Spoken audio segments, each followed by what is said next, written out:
गुरुर्ब्रह्मा गुरुर्विष्णु गुरुर्देवो महेश्वरः गुरुः साक्षात् परं ब्रह्म तस्मै श्री गुरवे नमः। आनन्दभैरवसमारब्धां दक्षिणामूर्तिमध्यमाम् अस्मदाचार्यपर्यन्तां वन्दे गुरुपरम्पराम्। अवतारस्वरूपिण्ये साक्षात् त्रिपुरसुन्दरी मायम्मारूपधारिण्ये तस्मै श्री गुरवे नमः। Last episode we have discussed about the difference of Vedic dharma and Tantric dharma. So we have come up to a conclusion that for Tantric practice there is Tantric technology, then mantra, then the upadhi, that is the yantra. Now we have to discuss what is the real goal of tantra, what tantra propagates.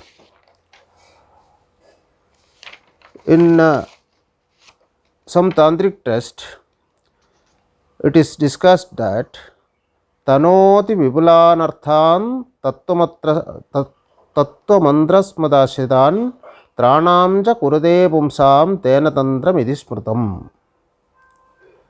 Tantra removes fear from the human beings. What are the fears in the human beings? It is very clearly said, paranchikani vidranat swayambho tasmat parang pashyati na antaratman kaschid dhira pratyagatmanamaikshat avarta chakshur amrtatvam icchan. Parang means outward, paranchikani, khani means the indriyas. We have 5 indriyas. All the indriyas are outwardly created by the nature. Paranchikani vidranat swayambho tasmat parang pashyati na antaratman. It never looks inwardly and see the antaratman, the atman which is inside us. Kaschit dhira, some intelligent people. Pratyagatmanamaikshat avritta chakshur amrtatvam. They turns all the indriyas inwardly and release themselves from this all samsaric problems, all mundane problems. So what are the indriyas outwardly running and searching for enjoyment? We have to turn it back to ourselves and see the real enjoyment in our own self. So once we turn our indriyas inwardly, then we will see that the eternal treasure of happiness which is in us. So once we see that eternal pleasure in us, we will see the eternal pleasure in everybody. In Upanishad, in Vedantic philosophy, in Upanishads it said, Didhiyatvai bhayam bhavati. When there are two, then the fear comes. When there is only one, then there will not be any fear. So attaining that oneness is the removal of the fear. That oneness with the nature, oneness with everything in this world, that is what in Tantra says, Sarvam Shyomayam Jagat. Everything is provided by Shiva. Everything is pervaded by the Supreme Self. To attaining that Self is the supreme goal of Tantra. So when we see this, there is no difference between Advaitic philosophy of Vedanta and the Tantric philosophy. So for attaining that, in Tantra, we need the essential thing of Tantra is we need a guru who has practiced Tantric way and attained the supreme goal. That is why in Tantra says, Dhyana Moolam Guru Murti. In Dhyana, always the Dhyana should start with Guru. Puja Moolam Guru Padam. The first puja, when you start, the first puja should go to the feet of Guru. Mantra Moolam Guru Vakyam. The first mantra you have to start with the Guru mantra. Moksha Moolam Guru Kripa. Whatever sadhana you do, whatever gimmicks you do, if that Guru's grace is not there, then it will not be possible. Naguror adhigam tattvam, naguror adhigam tapaha. There is nothing more than more tattvas, more philosophies other than Guru's seva. There is no tapas more than Guru's seva. Guru paradaram nasti tasmat sambadhyate Guru. There is nothing more than Guru. So Guru is very important in Tantric practices. So when we select any Tantric path, I will describe you what are the Tantric paths in later. So what are the Tantric paths we take? It starts with Guru. Guru is very, very important. Then that Guru should be a person who has practiced and found the results of the Tantric practices. So that is the thing. So with Guru we start Tantra practice. Then the technology I told you. Technology is like that, we know what to do and what not to do and all that. Then comes mantra. Yesterday I have already described you that mantras are the syllabus of the energy. I had given you an example also of oxygen and hydrogen.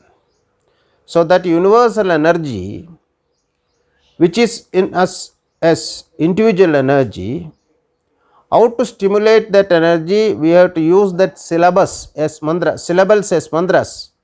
That is why you see Om, Klim, Hrim. There are so many syllables in Tantra which is used to engross our energy, to merge Kundalini, the Devi with Shiva, the Kundalini with the Shiva. For that, to arousing that energy, it reaches to the Sahasrara and one with the Shiva, and he will realize what he is. Now, you may ask a question. Why many syllables are used? For that one syllable will not help. See, in Bhagavad Gita, Krishna very clearly says,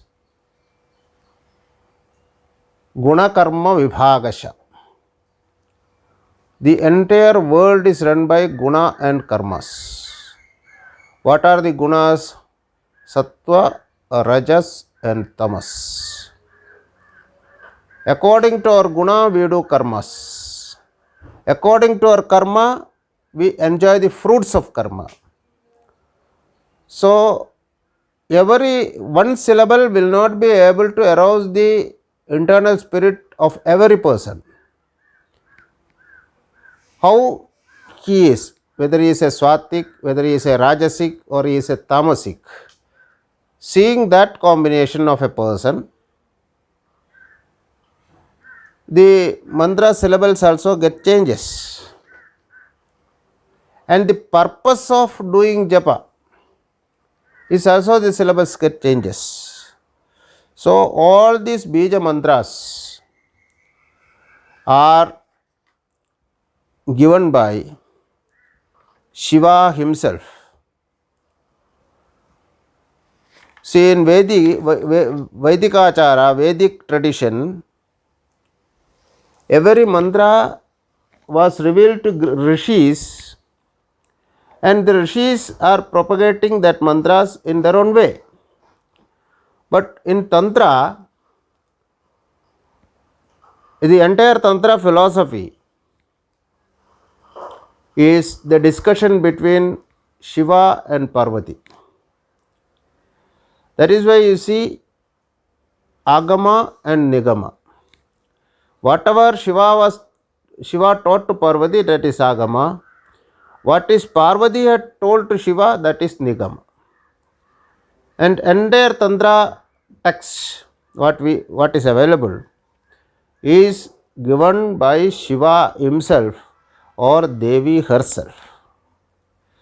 So who is the first guru of Tantra Marga was Shiva himself. That is why when we do Guru Parambara Stotra, it comes from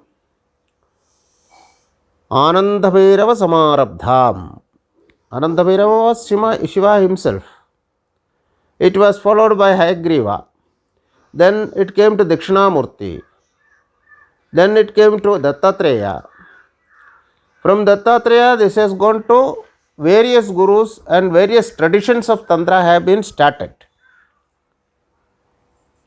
So this is the Guru Parambara of Tantra. But what happened was, in Vaidika Marga, Vaidika Parambara, whatever they follow now, it was not pure Vedic practices what they are doing.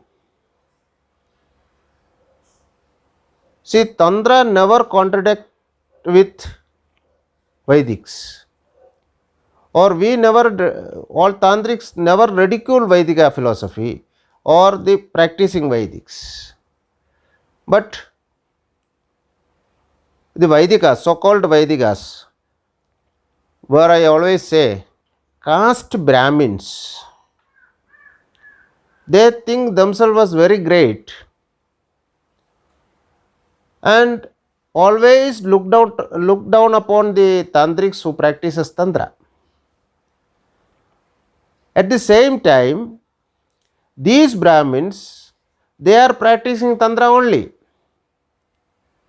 In Vaidika Parambara, there was no temple, there was no puja, there was no Ganapati Homa, there was no Sudarshana Homa. This all have come from Tantric tradition. In Taittiriya Upanishad, you can see, when a brahmachari, after completes his course and goes back from Gurukula to home, the Guru gives a speech to all the brahmacharis. In that, he never told to do puja or do homa or anything to these brahmacharis. What is it? Swadhyaya pravajanabhyam na pramaditavyam. You should study and teach. In that Taittiriya Upanishad Anandavali it comes. Matradevo bhava, Pitradevo bhava, Acharya devo bhava, Aditi devo bhava, Yani vadhyani karmani, na aparani. These are all the things what Guru says. But none of his teachings he never said, you do homa, you do puja, you do this, you do that, you do mantra japa. The mantra japa has come from Tantra. And these people practice Tantra indirectly and always criticize Tantra. And they think that those who know Veda Suktas, they are very great. And what they were doing, they are contaminating the Tantric text and introducing Vedic Suktas in Tantra and creating whole humbugs in this world. And many of them are become very great Tantric gurus also. So this is the difference between Vaidika and Tantrika. Tantra is very pure, there is no doubt. And always Tantra is criticized because of the use of Panchamakaras. In Tantra, Panchamakaras are used. What are the Panchamakaras? Madhya, Mamsa, Malsya, Mudra and Maithuna. These were used in Panchamakaras, in Tantra practices. But Tantra very clearly says who has to use all these things, not for everybody. Tantra has classified the sadhakas into three: Pashubhava sadhaka, Veera bhava sadhaka and Divya bhava sadhaka. These bhavas are very important. The last episode I also told the relation between the God, the relationship between the God, that is the bhava. So the Pashubhava, there are two Uttama Pashu and Adhama Pashu also. What is that Pashubhava? Pashu means animal. Means what? He doesn't know anything about any of the practices, but he wanted to practice or he wanted to do something with mantras. He goes to a guru, gets some mantra and do some sadhana. This is the Pashubhava. And thinks that God is sitting somewhere in the heaven, on somewhere in the other world. I am here, so I have to do this, don't do this, and practice all do's and don'ts. They are called Pashus. In their dictionary, do's are less and don'ts are more. In all Hindu tradition, we will see that acharas are more and anushtanas are less. The people, those who follow the acharas more, they are called Pashus.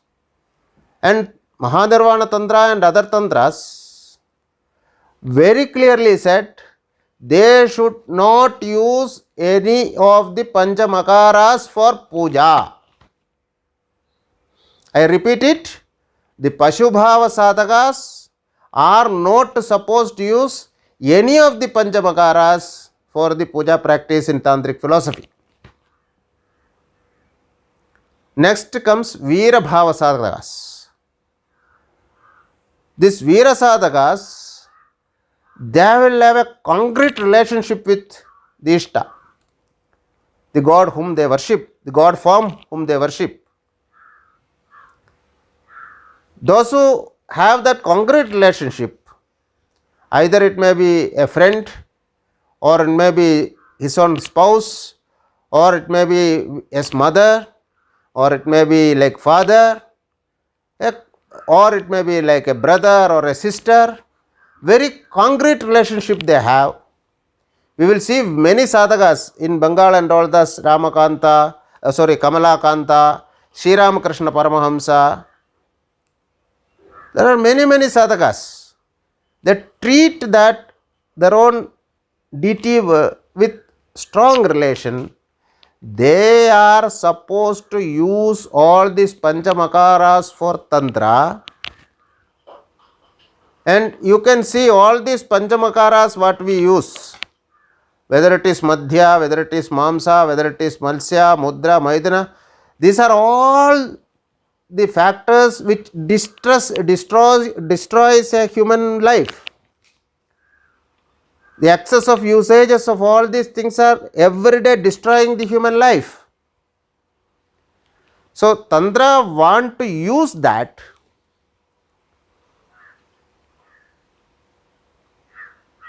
Tantra want to remove that destruction from human being and use it as an offering to God. As you see, 9 poisons called Navapashanas, when they are used in a very proper combination, you will see that you might have heard in Padani, the Subramanya Vigraha was done by these 9 poisons. And they say when you do milk abhisheka in that Navapashana Vigraha, that milk will be converted into Divya Aushadha. So, by using these all distracting matters, means Madhya, Mamsa, Malsya and all that, used in a proper combination for puja, then it become a great exploring things in human life, and that can be used only by Veera Sadhakas. Now come to Divya Sadhakas. Divya Sadhakas, it comes from himself. That we will discuss when we discuss Kolarnava Tantra in later after 2-3 episodes. How a Divya Sadhaka gets Madhya, Mamsa, Maiduna, everything from himself, everything from nature. Because of this, because in Tantra Panchamakara is used, the so-called Vedics, the so-called caste Brahmins, the so-called New Era Gurus, indirectly practicing Tantra, they criticize Tantric philosophy. But I have some questions about the people, those who are listening me, those who are seeing me and listening me. When did this Brahmins and Vedic philosophy started vegetarianism? Is it from the beginning of Rigveda or Yajurveda or Samaveda or Atharvaveda? The answer will be not at all. Because the yagas which is done in this country, whether it is Vachapeya, whether it is Ashwamedha, whether it is Narametha, all these yajnas under the kinship of the kings of this country, lot of Ashwamedhas have done. And if anybody has to become the Indra in next Kalpa, he has to do so much of Ashwamedhas. It is said in our Dharmashastras. In Ashwamedha, the horse was sacrificed. Who did it? It was done by Kshatriyas or Shudras or Vaishyas. It is done by Brahmins. In Vachapeya Yaga, bali was done. Who did it? So, when the Vedas were started, when the Vedic culture was started, everybody in this country were non-vegetarians. And in many yajnas, Somarasa was used. What is Somarasa? It was a natural drink which is extracted from Soma. Soma was a creeper. Soma is a creeper. So, after the invasion of Buddhism, to fight with them and stand on par with them, these Brahmins or the Vedics, so-called Vedics, have been converted into vegetarianism, and they started indirectly practicing Tantra and say that we are Vedics. In Vedas, nowhere it is said you have to do this Homa, you have to do this Puja and all that. So, when Buddha started all these stupas, you may see in Gaya or this place, Kanchi and all that, there are Buddhistic stupas are there. To compete with Buddhism, we started temples. That is why we will see big gopurams of the temples, because to compete with the stupas of Buddhism. So, all this temple culture, all this culture which has come to our tradition from outside to competing with Buddha, this and that and that. And all these pujas, mantra japa and everything was started from Tantra. So, Tantra is the essential philosophy of this land and this earth. So, every day, any spiritual person, what he is practicing, these are all tantric practice. You do Navashivaya japa, you do Ashtakshari japa, this is a tantric practice. It has nothing to do with Vedas, or it has nothing to do with any other philosophy. Or if you meditate, many people say many new gurus have come. You can see advertisements in papers and TVs and YouTube channels and all that. Many new gurus, they say, I have a technology of meditation. The word meditation came from Tantra, Dhyana. So, no spiritual, not only in Hinduism, even in Christianity, you see Dhyana Kendras. What is Dhyana? Concentrating your mind. This has come from Tantra.